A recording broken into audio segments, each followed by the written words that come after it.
Hello नमस्कार प्यारे विद्यार्थियों। तो कैसे हैं आप सभी। तो आपके अपने यूट्यूब चैनल ज्ञानगढ़ में आपका स्वागत है। तो प्यारे विद्यार्थियों, आज हमारी क्लास रहेगी भारतीय संविधान की विशेषताएं एवं संविधान के स्रोत के बारे में। तो एक क्लास अपनी पहले हो चुकी थी, आज अपनी दूसरी क्लास रहेगी। तो क्लास को स्टार्ट करने से पहले आप सभी से गुजारिश रहेगी कि जो भी साथी चैनल पर नए जुड़े हैं वो चैनल को सब्सक्राइब कर लें और बेल आइकन को प्रेस कर लें, ताकि जब भी हमारी कोई क्लास हो आप तक उसका नोटिफिकेशन जरूर पहुंच जाए। तो क्लास की शुरुआत करते हैं प्यारे विद्यार्थियों, बिना समय गंवाए। तो आज का पहला प्रश्न है, भारत एक गणतंत्र है, इसका अर्थ क्या है। काफी इंपोर्टेंट सवाल है। भारत एक गणतंत्र है, इसका अर्थ क्या है प्यारे विद्यार्थियों। तो इसका अर्थ ये हो जाता है कि भारत में वंशानुगत शासन नहीं है, यानी भारत में वंशानुगत शासन नहीं है। तो ऑप्शन नंबर सी इसका बिल्कुल करेक्ट आंसर हो जाएगा। अगला प्रश्न है, कल्याणकारी राज्य का उद्देश्य है। काफी इंपोर्टेंट सवाल है। आज की क्लास में सारे सवाल काफ़ी महत्वपूर्ण सवाल है, तो क्लास को पूरा देखना है और वीडियो को लाइक शेयर और चैनल को सब्सक्राइब कर देना है। तो कल्याणकारी राज्य का क्या उद्देश्य है प्यारे विद्यार्थियों। तो कल्याणकारी राज्य का उद्देश्य यह है कि अधिकतम संख्या का अधिकतम कल्याण सुनिश्चित करना है। तो ऑप्शन नंबर ए इसका बिल्कुल करेक्ट आंसर हो जाएगा। अगला क्वेश्चन है, भारत के संदर्भ में निम्नलिखित में से कौन कौन धर्मनिरपेक्ष शब्द का सही भाव व्यक्त करता है। काफी अच्छा सवाल है। भारत के संदर्भ में निम्नलिखित में से कौन धर्मनिरपेक्ष शब्द का सही भाव व्यक्त करता है। तो इसका राइट आंसर क्या हो जाएगा प्यारे विद्यार्थियों। ऑप्शन नंबर बी, यानी भारत में राज्य का कोई धर्म नहीं है। तो ऑप्शन नंबर बी इसका बिल्कुल करेक्ट आंसर हो जाएगा। अगला प्रश्न है, निम्नलिखित में से कौन सी भारतीय संविधान की विशेषता नहीं है। काफी इंपोर्टेंट सवाल है। भारतीय संविधान की विशेषता नहीं है, इनमें से आपको बताना है। तो संघात्मक सरकार नहीं है, संसदात्मक सरकार नहीं है, स्वतंत्र न्यायपालिका नहीं है, अध्यक्षात्मक सरकार नहीं है। तो इसका राइट आंसर क्या हो जाएगा प्यारे विद्यार्थियों। ऑप्शन नंबर डी इसका बिल्कुल करेक्ट आंसर हो जाएगा। अगला प्रश्न है, भारत में एकल नागरिकता का प्रावधान किस देश के संविधान से ग्रहण किया गया है। काफी इंपोर्टेंट सवाल है प्यारे विद्यार्थियों। भारत में एकल नागरिकता का प्रावधान किस देश के संविधान से ग्रहण किया गया है। तो भारत में एकल नागरिकता का प्रावधान किस देश से ग्रहण किया गया है प्यारे विद्यार्थियों। ब्रिटेन से ग्रहण किया गया है। तो ऑप्शन नंबर सी इसका बिल्कुल करेक्ट आंसर हो जाएगा। अगला प्रश्न है, भारत संसदीय प्रणाली ब्रिटिश संसदीय प्रणाली से इस बात से भिन्न है कि भारत में, यानी जो भारतीय संसद प्रणाली और ब्रिटिश संसदीय प्रणाली में कौन सी चीज भिन्न है वो आपको बतानी है। तो इसका राइट आंसर क्या हो जाएगा प्यारे विद्यार्थियों। न्यायिक पुनरावलोकन, यानी इसका राइट आंसर क्या हो जाएगा। न्यायिक पुनरावलोकन की प्रणाली जो भारतीय संसदीय प्रणाली और ब्रिटिश संसदीय प्रणाली में अलग अलग है। तो ऑप्शन नंबर बी इसका बिल्कुल करेक्ट आंसर हो जाएगा।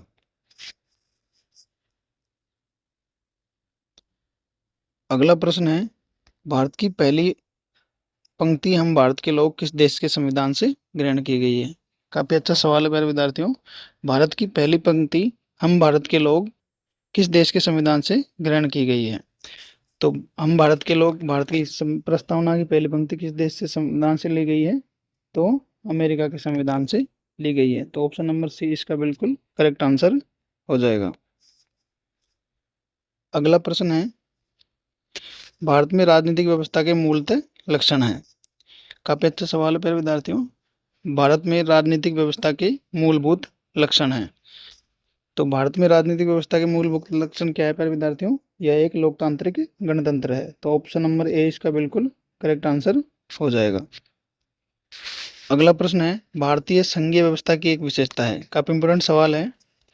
भारतीय संघीय व्यवस्था की एक विशेषता है। तो इसका राइट आंसर क्या हो जाएगा प्यारे विद्यार्थियों। संविधान की सर्वोच्चता, यानी भारत में संविधान को सर्वोच्च माना गया है। तो ऑप्शन नंबर बी इसका बिल्कुल करेक्ट आंसर हो जाएगा।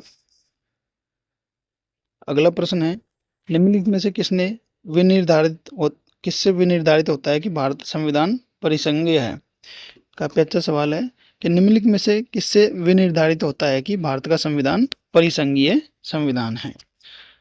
तो इसका राइट आंसर क्या हो जाएगा प्यारे विद्यार्थियों। ऑप्शन नंबर डी, यानी केंद्र और राज्यों के बीच शक्तियों का विवरण यह यह निर्धारित करता है कि भारत का संविधान परिसंघीय है। तो ऑप्शन नंबर डी इसका बिल्कुल करेक्ट आंसर हो जाएगा। अगला प्रश्न है, भारतीय राजनीतिक व्यवस्था में निम्नलिखित में से कौन सर्वोच्च है? काफी इंपॉर्टेंट सवाल है। भारतीय राजनीतिक व्यवस्था में निम्नलिखित में से कौन सर्वोच्च है? तो इसका राइट आंसर क्या हो जाएगा प्यारे विद्यार्थियों? ऑप्शन नंबर बी यानी संविधान भारत में सर्वोच्च है। तो इसका राइट आंसर क्या हो जाएगा? ऑप्शन नंबर बी इसका बिल्कुल करेक्ट आंसर हो जाएगा। अगला प्रश्न है, संसदात्मक शासन व्यवस्था में, अगला प्रश्न क्या है प्यारे विद्यार्थियों? संसदात्मक शासन व्यवस्था में कौन कौन शामिल होते हैं, यानी कौन कौन नियंत्रण रखता है? तो इसका राइट आंसर क्या हो जाएगा? विधायिका का कार्यपालिका पर नियंत्रण होता है। क्या किसका होता है प्यारे विद्यार्थियों? संसदात्मक शासन व्यवस्था में विधायिका का कार्यपालिका पर नियंत्रण होता है। तो ऑप्शन नंबर बी इसका बिल्कुल करेक्ट आंसर हो जाएगा। अगला प्रश्न है, भारतीय संविधान कैसा है? काफी इंपॉर्टेंट सवाल है प्यारे विद्यार्थियों कि भारत का संविधान कैसा है। तो इसका राइट आंसर क्या हो जाएगा प्यारे विद्यार्थियों?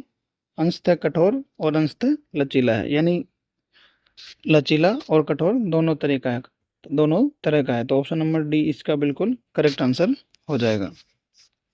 अगला प्रश्न है, हमारा संविधान किस तिथि को लागू किया गया था? ये काफी इंपॉर्टेंट सवाल है प्यारे विद्यार्थियों। यह सवाल अभी हाल ही में जेल प्रेरी एग्जाम में पूछा गया था कि हमारा संविधान किस तिथि को लागू किया गया था। तो किस तिथि को लागू किया गया था प्यारे विद्यार्थियों? 26 जनवरी 1950 को हमारा संविधान लागू किया गया था। तो ऑप्शन नंबर बी इसका बिल्कुल करेक्ट आंसर हो जाएगा। अगला प्रश्न है, निम्नलिखित में से भारतीय संविधान का सबसे बड़ा स्रोत है? काफी अच्छा सवाल है। भारतीय संविधान का सबसे बड़ा स्रोत क्या है? तो इसका राइट आंसर क्या हो जाएगा? भारत शासन अधिनियम 1935, यानी भारत के संविधान में ज्यादातर चीजें भारतीय शासन अधिनियम 1935 से ली गई हैं। तो इसका राइट आंसर क्या हो जाएगा? ऑप्शन नंबर डी इसका बिल्कुल करेक्ट आंसर हो जाएगा। अगला प्रश्न है, भारतीय संविधान की कौन सी विशेषता नहीं है? काफी इंपॉर्टेंट सवाल है प्यारे विद्यार्थियों, भारतीय संविधान की कौन सी विशेषता नहीं है? तो इसका राइट आंसर क्या हो जाएगा प्यारे विद्यार्थियों? प्रत्येक नागरिक को रोजगार की सुरक्षा। तो भारतीय संविधान की कौन सी विशेषता नहीं है? प्रत्येक नागरिक को रोजगार की सुरक्षा नहीं है। तो ऑप्शन नंबर डी इसका बिल्कुल करेक्ट आंसर हो जाएगा। अगला अगला प्रश्न है प्यारे विद्यार्थियों, भारत का संविधान अपना प्राधिकार किससे प्राप्त करता है? काफी इंपॉर्टेंट सवाल है प्यारे विद्यार्थियों। भारत का संविधान अपना प्राधिकार किससे प्राप्त करता है? तो इसका राइट आंसर क्या हो जाएगा प्यारे विद्यार्थियों? भारत की जनता से अपना प्राधिकार प्राप्त करता है। तो ऑप्शन नंबर सी इसका बिल्कुल करेक्ट आंसर हो जाएगा। अगला प्रश्न है प्यारे विद्यार्थियों, निम्नलिखित में से भारत के संविधान का कौन सा प्रावधान अमेरिका संविधान से प्रेरित नहीं है? यानी आपको ये बताना है कि भारत के संविधान में ऐसी कौन सी चीज है जो अमेरिका के संविधान से नहीं ली गई, यानी प्रेरित नहीं है। तो इसका राइट आंसर क्या हो जाएगा प्यारे विद्यार्थियों? विधि के समक्ष समानता। तो ऑप्शन नंबर डी इसका बिल्कुल करेक्ट आंसर हो जाएगा, यानी भारत के संविधान में विधि के समक्ष समानता जो अनुच्छेद 14 में, कौन सा आर्टिकल में है? अनुच्छेद 14 में बताई गई है कि विधि के समक्ष समानता। तो अमेरिका के संविधान से प्रेरित कौन सी नहीं है? विधि के समक्ष समानता। ऑप्शन नंबर डी इसका बिल्कुल करेक्ट आंसर हो जाएगा। अगला प्रश्न है, भारतीय संविधान का कौन सा प्रावधान जर्मनी के संविधान से प्रेरित नहीं है? यानी आपको ये बताना है कि जर्मनी के संविधान से कौन सी विषय भारत के संविधान में ग्रहण नहीं किया गया है। तो इसका राइट आंसर क्या हो जाएगा? आपातकाल के समय में मूलभूत अधिकारों का निलंबन। तो ऑप्शन नंबर सी इसका बिल्कुल करेक्ट आंसर हो गया है। तो जर्मनी के संविधान से क्या नहीं लिया गया है प्यारे विद्यार्थियों? आपातकाल के समय मूल अधिकारों का निलंबन जर्मनी के संविधान से प्रेरित नहीं है।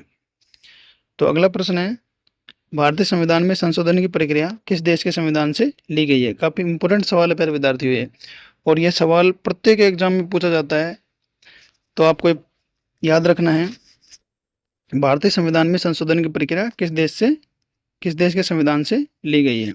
तो संविधान संशोधन की प्रक्रिया किस देश के संविधान से ली गई है? दक्षिण अफ्रीका संविधान से ली गई है। तो ऑप्शन नंबर डी इसका बिल्कुल करेक्ट आंसर हो जाएगा।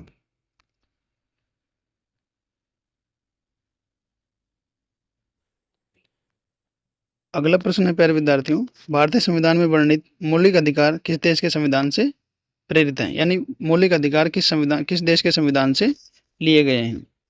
तो मौलिक अधिकार किस देश के संविधान से लिए गए हैं? अमेरिका के संविधान से लिए गए हैं। तो ऑप्शन नंबर सी इसका बिल्कुल करेक्ट आंसर हो जाएगा। अगला प्रश्न है, सामाजिक, आर्थिक एवं राजनीतिक न्याय प्रेरित है, यानी सामाजिक, आर्थिक एवं राजनीतिक न्याय की प्रक्रिया किस देश के संविधान से ग्रहण की गई है?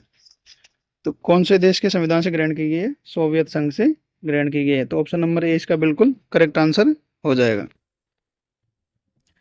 अगला प्रश्न है, 42वें संविधान संशोधन 1976 द्वारा घोषित किया गया था। तो 42वें संविधान संशोधन 1976 द्वारा घोषित किया गया था। तो इसका राइट आंसर क्या हो जाएगा?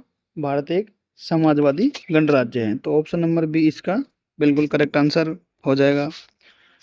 अगला प्रश्न है, निम्नलिखित में से संविधान का कौन सा स्रोत कनाडा के संविधान से ग्रहण किया गया है? काफी इंपोर्टेंट सवाल है प्यारे विद्यार्थियों कि संविधान का कौन सा स्रोत कनाडा के संविधान से ग्रहण किया गया है? तो कनाडा के संविधान से कौन सा स्रोत ग्रहण किया गया है? अवशिष्ट शक्तियों का केंद्र में निहित होना। तो ऑप्शन नंबर डी इसका बिल्कुल करेक्ट आंसर हो जाएगा। अगला प्रश्न है प्यारे विद्यार्थियों, निम्नलिखित में से भारतीय संविधान का कौन सा स्रोत आयरलैंड से ग्रहण नहीं किया गया है? यानी आपको ये बताना है कि कौन सी चीज, कौन सी विषय वस्तु आयरलैंड के संविधान से नहीं ग्रहण की गई है।